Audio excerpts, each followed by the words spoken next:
नमस्कार, मैं हूं रोहित जायसवाल और एक बार फिर से आप सभी का स्वागत है हमारे YouTube चैनल विचारधारा में। आज मैं जिस बात पर लोगों से बातचीत करना चाहता हूं वो ये है कि क्या भारत पूरी तरीके से कैशलेस इकोनॉमी बन सकता है कि नहीं बन सकता है, और अगर मोदी जी का जो सपना है भारत को पूरी तरीके से कैशलेस इकोनॉमी बनाने के लिए, जिसके लिए जन धन योजना के जरिए बहुत सारे बैंक अकाउंट्स खुलवाए गए, लेकिन आज भी भारत ऐसी परिस्थिति में है जहां पर अधिकांश क्षेत्रों में इंटरनेट पहुंचा ही नहीं है।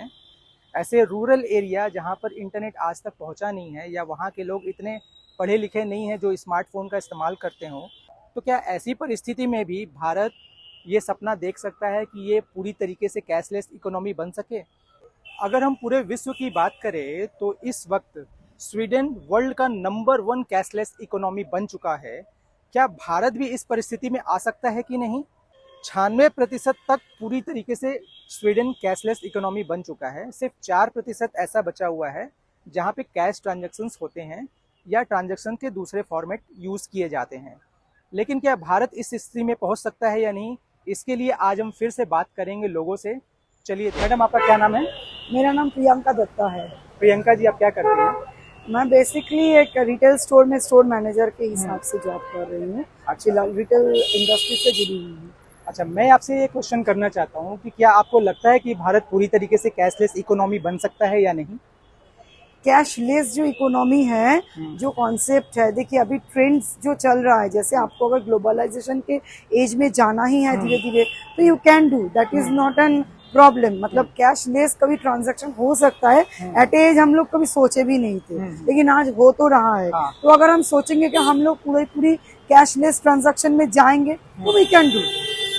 आपको क्या लगता है भारत पूरी तरीके से कैशलेस इकोनॉमी कब तक बन सकता है? It will take time. How much I don't know, but it will depends on people's mentality. अगर हम लोग कैशलेस ट्रांजैक्शन करना चाहते तो मिनिमम वो लेवल पे मेरी एजुकेशन होना चाहिए कि मुझे कैसे कैशलेस ट्रांजैक्शन में जाना है, क्या ट्रांजैक्शन आ रहा है बैंक का, मुझे डिटेलिंग चेक करना है, मुझे कहीं पे भेजना है, एनईएफटी का मतलब क्या, उतना तो समझ, मतलब आई कैन, मतलब आपके कहने का मतलब है फाइनेंस से रिलेटेड जब भी कोई एप्लीकेशन या कोई वैलेट या क्रेडिट कार्ड वगैरह जब भी कोई व्यक्ति इसको इस्तेमाल करे तो उसका प्रॉपर एजुकेशन उस व्यक्ति को होना चाहिए। भाई साहब, क्या नाम है आपका? उपेंद्र कुमार। उपेंद्र जी, आप क्या काम करते हैं? एफसीआई में है। एफसीआई में है। मैं आपसे ये क्वेश्चन करना चाहता हूँ, क्या आपको लगता है कि भारत पूरी तरीके से कैशलेस इकोनॉमी बन सकता है कभी? नहीं। आपको ऐसा क्यों लगता है? उसके पीछे क्या रीजन है? लगता है कि यहाँ पे इतना फ्रॉडगिरी हो रहा है कैशलेस के नाम पे, ऑनलाइन के नाम पे, कि अभी हाल में एक मेरा दोस्त पंजाब नेशनल बैंक में एक मैनेजर है पटना में, उन्होंने अभी मैं उनके पास रिसेंटली 4 दिन पहले 5 दिन पहले गया था उनके ब्रांच में, तो वो बोले कि उपेंद्र जी एक पेटीएम से पैसा है जो बिना ओटीपी आए उड़ गया। अच्छा, ओटीपी भी नहीं आया, उनका पैसा उड़ गया। तो कैसे विश्वास करें? और हम खुद नहीं ये सब रखते हैं, पेटीएम, कोई फोन, कुछ नहीं रखते। आप कोई भी एप्लीकेशन इस्तेमाल नहीं करते? उसके पीछे क्या कारण? यही पैसा गंवाने का डर, जो फ्रॉडगिरी हो रहा है, पैसा उड़ जा रहे हैं, अब तो बिना ओटीपी आए भी उड़ जा रहे हैं। तो अब भारत में हमारे, हमको नहीं लगता है कि भारत में अभी इतने सीधे साधे लोग बहुत सारे हैं जो कि हर एक, अभी इतना फ्रॉडगिरी हो जाता है उसके बाद भी लोग उनके बातों में आ जाते हैं। मैसेज पे, कॉल पे, एक कॉल आता है, फ्री का कुछ प्रचार आता है, हम आपको ये दे रहे हैं, हम क्लिक करते हैं के साथ उनका सारा उड़ जाता है। तो अभी इतना लोग जागरूक नहीं हुए कि हम लोग अपना कैशलेस को बढ़ावा दे सकते हैं, क्योंकि पैसे में फ्रॉडगिरी हो रहा है और डेली। भाई साहब, आपका क्या नाम है? मेरा नाम रजनीश है सर। रजनीश जी, आप क्या करते हैं? मेरा अकाउंटेंट काम करता हूँ। आप अकाउंटेंट है? हाँ। मतलब फाइनेंस सेक्टर में आप काम कर रहे हैं? प्रोजेक्ट देखता हूँ मैं। कैशलेस इकोनॉमी इंडिया बन सकता है कि नहीं, इसके बारे में फिर क्या आप कहेंगे? इंडिया होता है ना, जैसे जिस हिसाब से अभी गवर्नमेंट धीरे धीरे हर चीज को प्रमोट कर रहा है। हाँ। इंडिया में टेक्नोलॉजी आ रहा है, हर चीज के ऊपर बेनिफिट दिया जा रहा है। लोगों को लालच दे लेके यूपीआई पे लाया जा रहा है। पहले कैशबैक लाया गया तो लोग इस्तेमाल करना चालू किया। हाँ। जो देखा जाए तो गूगल पे से पहले किसी ने नहीं लाया था कैशबैक वाला चीज, और यूपीआई लाया था। नहीं, सबसे पहले पेटीएम आया था, बाद में गूगल पेटीएम आया, लेकिन पेटीएम को कोई ना कैशबैक नहीं था ना आपका। लोग यूपीआई का इस्तेमाल करना चालू किया। देखा जाए तो गूगल पे जब 251 का कैशबैक देना चालू किया जुड़ने पर, तो लोग हुआ चालू हो गए। अब क्या हुआ, छोटा छोटा चीज लग जाते हैं, लोग अपना होता है ऑनलाइन पेमेंट कर दिया। लेकिन वो कहाँ हो रहा है? ये हो रहा है शहर साइड में। शहर साइड में अपने जैसे हो गए, पार्क स्ट्रीट हो गया, मैदान हो गया, इस साइड के लोग हो गए। लेकिन अभी भी आप कोई दुकान पे जाते हैं, जो किराना दुकान हो गया, वहाँ पे आप कैश ही देते हैं। तो इंडिया में अगर देखा जाए कैशलेस होना, वो अभी टाइम है। उसके लिए अभी क्या गवर्नमेंट को इस चीज को और प्रमोट करना पड़ेगा, और जिसके लिए मेरे हिसाब से तकरीबन 10 साल तो मिनिमम पकड़ लीजिए। भाई साहब, आपका क्या नाम है? ऐसे हमें शाहिद बोलते हैं। शाहिद जी, आप क्या करते हैं? हम बिजनेस करते हैं। बिजनेस करते हैं। अच्छा, मैं आपसे ये पूछना चाहता हूँ, क्या आपको क्या लगता है भारत पूरी तरीके से कैशलेस इकोनॉमी बन सकता है कि नहीं? अगर बन सकता है तो क्यों, और अगर नहीं बन सकता है तो क्यों नहीं बन सकता है? ये जब इंसान को फोन ही नहीं चलाने आएगा, अब इंसान को इंटरनेट ही नहीं समझ में आएगा, तो फिर आप कैशलेस करेंगे कैसे? अगर ये धरती का लोग हमारा और लोग को अगर एजुकेशन दे दे इस चीज के बारे में, जैसे आपको दे दिया, हाँ, हमें मिल गया, ठीक है, ताकि उनको पता चले, सीखें, समझें कि इस चीज को कैसे इस्तेमाल किया जाए। अगर आप सही चीज को सही से इस्तेमाल करेंगे तो आप एकदम सही है। अगर आप अच्छी चीज को भी सही से नहीं इस्तेमाल करेंगे तो खराब हो जाएगा। ऐसी कैशलेस एक फ्यूचर है, इंटरनेट वर्ल्ड। आप if you not gonna use how to this things you gonna go bro up. और उड़ जाने का मतलब आपके अकाउंट से पैसे भी उड़ सकता है।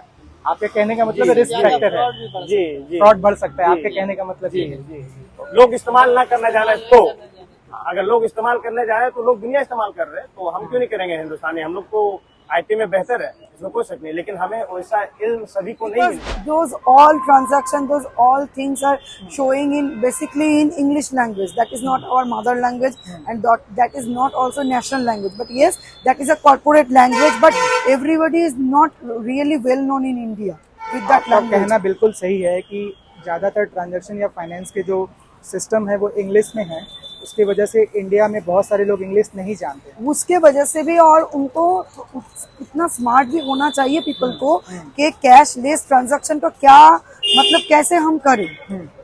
ऐसे स्मार्टफोन तो सबके पास है, but smartphone peoples are not smart, they are unsmart. So क्या फायदा? 10 साल से 20 साल आपके कहने का आराम मतलब है से कि लग जाएगा। लग जाए, मेन तो लोगों को अगर educate मान करना लीजिए पड़ेगा इंडिया उस चीज पूरी को। तरीके से कैशलेस बन भी जाता है तो इसका क्या फायदा होगा, और अगर नहीं बन पाता है तो इसका क्या नुकसान होगा? आपके हिसाब से 10 साल के होराइजन में इसका क्या इफेक्ट पड़ेगा? देखिए, अगर कैशलेस बनता है तो गवर्नमेंट का जो रेवेन्यू है, ठीक है, वो तो ऑलरेडी वो अपने आप होता बढ़ेगा ही बढ़ेगा। लेकिन नुकसान क्या होगा कि जो छोटे छोटे लोग हैं, ठीक है, अब जिनकी सेविंग है ही नहीं, हाँ, तो वो लोग कैसे मेंटेन? उनका होता है किसी दुकान में काम करते हैं, 6-7 हजार मिलता है। यूपीआई के अगर जिस हिसाब से बीच में आके चार्जेस चालू करेगा तो नहीं हो पाएगा, नहीं हो पाएगा। नहीं हो पाएगा। गवर्नमेंट इस पर यूपीआई चार्जेस लगाएगा तो लोग क्यों इस्तेमाल करेगा?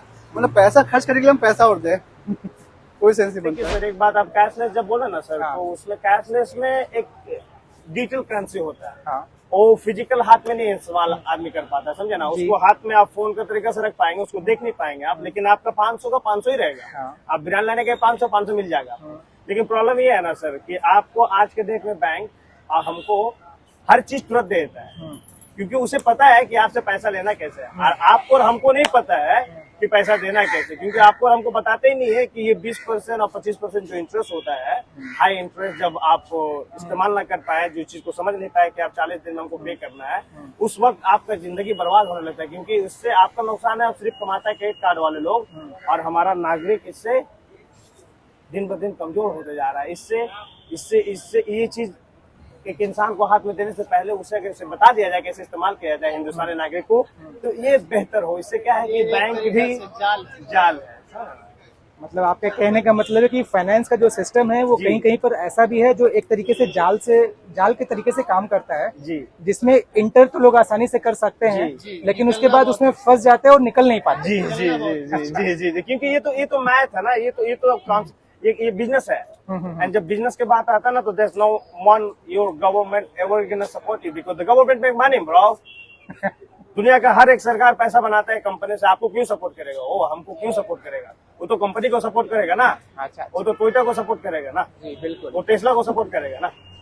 सही है, समझ रहे ना? तो क्योंकि ये तो आपको और हमको समझदार बनना होगा ना सर, थैंक यू कि हम कैसे इसको इस्तेमाल करें। कैशलेस इकोनॉमी अगर हो भी जाएगा तो मैं तो कहूंगी भारत से ज्यादा प्रॉफिटेबल कोई नहीं होगा। अगर कैशलेस जो ट्रांजैक्शन रहेगा वो आपको थ्रू बैंक ही आपको करना पड़ेगा। मतलब आपके पास जो भी पैसा है वो व्हाइट मनी ही रहना पड़ेगा। ओके, जब भी ऐसा व्हाइट मनी आपके पास रहेगा तो मतलब सोचो इंडिया का बैंक मालामाल होगा। जब एक कंट्री का बैंक मालामाल होगा तो कंट्री भी मालामाल ही होगी ना भाई। तो आप गवर्नमेंट को टैक्स भरने में मजबूर है अगर आपको वो व्हाइट मनी रखना ही है। और अगर आप कैशलेस नहीं करना चाहते हैं, अगर कैशलेस हो जाए उस टाइम आपको लगेगा कि कैश आप तो कर नहीं सकते हैं, तो जाहिर है कि आप घर में 2 नंबर पैसा तो रख नहीं पाओगे। अच्छा, मेरा क्वेश्चन एक और है, आपको क्या लगता है अगर पूरी तरीके से जैसे अभी आपने कहा कि लोग मजबूर हो जाएंगे टैक्स देने के लिए, तो क्या सरकारें इसका दुरुपयोग नहीं कर सकती हैं कि लोगों से जबरदस्ती टैक्स वसूला जाए? जबरदस्ती टैक्स लेने का तो बात ही नहीं है, वो तो बाई इंडियन कॉन्स्टिट्यूशन वो भी कहीं पे बाउंडेड है। देखिए अभी टैक्स का जो पैसा जाता है सरकार के बाप का पैसा है नहीं, है तो वो पब्लिक का पैसा, वो पब्लिक के पैसे काम में उनको लगाना है, उसका भी एक नियम है। सरकार की भी मुझसे अचानक आके नहीं बोल सकते ये तुम्हारा 100 देना है, नहीं ये तुमको 300 देना पड़ेगा, ऐसा तो है नहीं। कुछ तो बाउंडेशन उनका भी रहता है, बिल्कुल सही। तो उसी हिसाब से वो फिर टैक्स मांगेंगे। अगर सरकार के पास इतना पैसा जा रहा है तो वो भी हमारे भी नजर में रहेगा, तो वो भी मजबूर होंगे कि देश के लिए कुछ करें। 20 साल से अभी चल रहा है गवर्नमेंट का काम जो चल रहा है। हाँ। अभी 20 साल तो आराम में टाइम है कैसे इकोनॉमी बनने का, क्योंकि लोगों को अभी भी वो आज के डेट में कच्चा काम करना पसंद है। अच्छा। रीजन क्या है कि लोगों को उतना अभी पैसा दिख रहा है उसमें। अब पक्का काम करेंगे तो बिल देना पड़ेगा, जीएसटी लगेगा, ऊपर से लोग अपने पॉकेट से जेब ढीला कम करना चाहते हैं। Please make sure to subscribe to Vichardhara and like, share and comment.